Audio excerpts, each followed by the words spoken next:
Hello বন্ধুরা, তো আমি আজকে যাচ্ছি জগদ্ধাত্রী পুজো দেখতে। তোমাদেরকে সকালেই শেয়ার করেছিলাম যে আমি আজ থেকে নতুন ব্লগ বানাবো। তো আমার এই ড্রেসটা আমি নিয়েছি জুডিও থেকে। আর জুডিওর এই কালেকশনটা আমার মতো যারা নিয়েছো তারাও কিন্তু কমেন্ট করে জানিও। আমার এই ড্রেসটা খুব ভালো লেগেছে, এটা সামনে থেকে অসাধারণ দেখতে। তো চলো আমি ফাইনালি রেডি হয়ে নিলাম। মেকআপ তো আমার হালকা করে করাই ছিল, আর আমি মোটামুটি রেডি হয়ে নিয়েছি হালকা একটু মেকআপ করে, কারণ প্রচণ্ড গরম।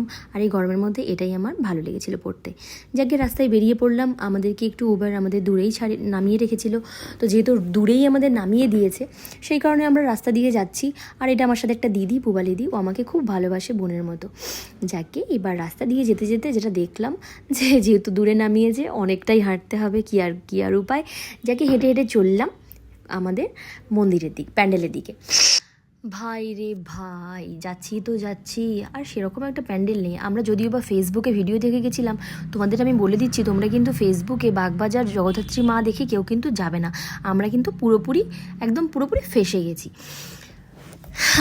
ফাইনালি রাস্তায় যাচ্ছি। আর এই দেখো একটা কাকা আমার সামনে একটা বক্স নিয়ে যাচ্ছে। যতই বলছি কাকা একটু সরো কাকা, ততই আমার সামনে দিয়ে যায়। কি দিন এলো রে ভাই, কেউ কারোর কথা শোনে না, যে যার নিজের মতো। আমি কাকার পাশেই যাচ্ছিলাম, কাকাকে বললাম ভারী জিনিস নিয়েছো, আমাদের 2 সেকেন্ড লাগবে। ও বাবা, কাকা তো কথাই শুনবে না। যাকে লাইটগুলো তোমরা দেখতেই পাচ্ছ, এখনও সেই কালী পুজো ভাইবসটা আছে। আর জানো তো দুর্গাপুজো চলে গেলে কলকাতাকে কেমন একটা লাগে দেখতে।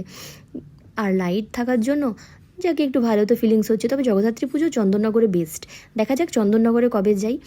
এইবার এলো আমাদের প্রতিমা দেখার পালা।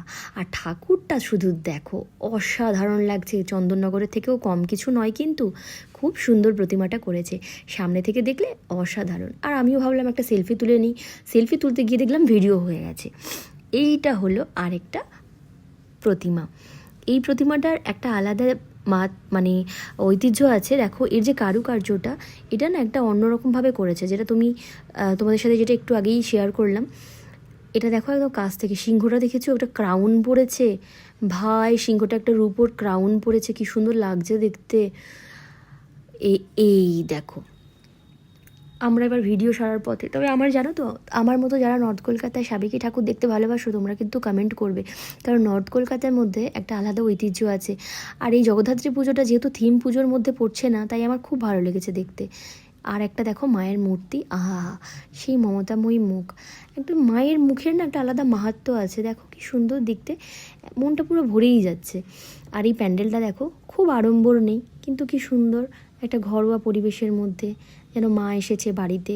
একটা রানীর মতো দেখতে, কি সুন্দর দেখো বেনারসি পরিয়েছে। আর এই কারুকার্যগুলো দেখো, এরা যে এই যে কাজটা করেছে না, মায়ের যে গয়নাগুলো পরিয়েছে, এই যে এত সুন্দর কাজ, কি সুন্দর দেখো, যেন মনে হচ্ছে রিয়েল, মানে একদম যেন জগৎ জননী মা জগদ্ধাত্রীকে যেন সামনে থেকে যেন সত্যিকারের যেন একজন বসে আছে। এত সুন্দর লাগছে, তোমাদের সাথে না শেয়ার করে পারলাম না। যেহেতু আমরা ফেসবুকের একটা ভিডিও দেখে গেছিলাম, আর ফেসবুকে জানো তো এখন খুব ভুলভাল ভিডিও সবাই, ইউটিউবে খুব ভুলভাল ভিডিও স্প্রেড করছে, তাই তোমরা কিন্তু এইসব ভিডিও চক্করে একদম পড়বে না। আমার এই ভিডিওটা কিন্তু পুরোপুরি অথেন্টিক একটা ভিডিও। বাগবাজার সার্বজনীনে কিন্তু একদম সাদা ডাকের সাজে কোনো প্রতিমা হয়নি, তাই তোমরা কিন্তু এই ফাঁদে কেউ পা দেবে না। আর তোমাদের আরেকটা প্যান্ডেলটা একটু দেখাই। এই দেখো একটা মা শারদার ছবি, কি সুন্দর দেখতে মা শারদার সেই মমতাময়ের মুখটা, কি সুন্দর মাকে দেখতে। আর এই প্যান্ডেলটা দেখো, এই প্যান্ডেলটা কিন্তু সেই একটা আলাদা, সেই পুরোনো দিনের একটা ফিলিংস। আমাদের ঠিক আগে যেমন পাড়ার পুজো হতো, সেই রকম একটা ফিলিংস লেগেছে আমার। এই থিম পুজোর চক্করে না আমরা ভুলেই গেছিলাম যে কিভাবে একটা সুন্দর পুজো, একটা ঘরোয়া পরিবেশের মধ্যে পুজো এনজয় করা যায়। থিমের মধ্যে ঢুকে গিয়ে আমরা কিন্তু, হ্যাঁ হয়তো আমরা কিছুটা শিখেছি, কিন্তু তাহলেও আমরা কিন্তু আমাদের মেন যে পুজোটা, আমাদের যে আসল উদ্দেশ্যটা, সেটা কিন্তু আমরা ভুলে গেছিলাম। আর এই জগদ্ধাত্রী পুজোর এই প্যান্ডেলটা দেখে বাগবাজারে আমার সত্যিই খুব ভালো লেগেছে। আর বাগবাজার তো বরাবরই সাবেকি প্যান্ডেলই করে, আর তাই এটা আমার দেখে আরও ভালো লেগেছে, কারণ যা ভাগ্যিস মানে থিমের চক্করে আর কেউ পড়ছে না। মা জগদ্ধাত্রী আমাদের বাঁচিয়ে দিয়েছে। এবার আমাদের দুজনকেই খুব খিদে পেয়ে গেছিলো। আমরা ভাবলাম ঠাকুর দেখে গিয়ে একটু কিছু খাবো।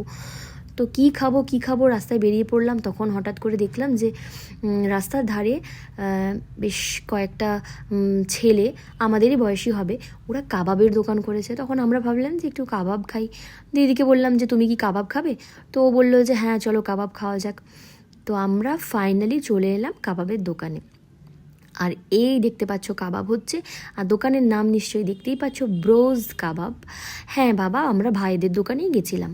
তো এই কাবাব এখানে যেটা আমার ভালো লেগেছে, কাবাবটা ভীষণ সফট এবং খুব জুসি ছিল। আর ওরা এত সুন্দর ওদের বিহেভিয়ার, তোমরা কিন্তু বাগবাজার গেলে এই দোকানের কাবাব একদম মানে মাস্ট ট্রাই করবে। এটা কিন্তু খুব ভালো খেতে কাবাবটা। তো আমরা অর্ডার করেছিলাম আফগানি কাবাব অ্যান্ড মালাই কাবাব। আমার বেসিক্যালি দুটোই ভালো লেগেছে, আমার আফগানি কাবাবটা একটু বেশি ভালো লেগেছে। তারপরে আমরা ভাবলাম যে এইটুকুতে তো হবে না, আরোই খিদে পাচ্ছে। তখন আমরা গেলাম পাশের আরেকটা দোকানে, যেখানে আমরা তন্দুরি চিকেন অর্ডার করেছিলাম। আর তন্দুরি চিকেনটাও ভালো করেছিল, কিন্তু এই রায়তাটা এমনভাবে ঢেলে দিয়েছে যে আমি খুব একটা ভালো করে খেতেই পারলাম না, আর দিদিও খুব একটা ভালো করে খেতে পারলাম না। যাক গিয়ে এবার বাড়ি ফেরার পালা। এটা ছিল ক্রেভার্সে, কিন্তু বেশ খেতে ভালো ছিল। এবার বাড়ি ফেরার পালা, আর বাড়ি ফিরলাম আমরা মা জগদ্ধাত্রীকে দর্শন করে। তোমরা সবাই ভালো থেকো, মা সবাইকে ভালো রাখুক, তোমাদের সবার দিন ভালো হোক। আর ভালো লাগলে ভিডিওটা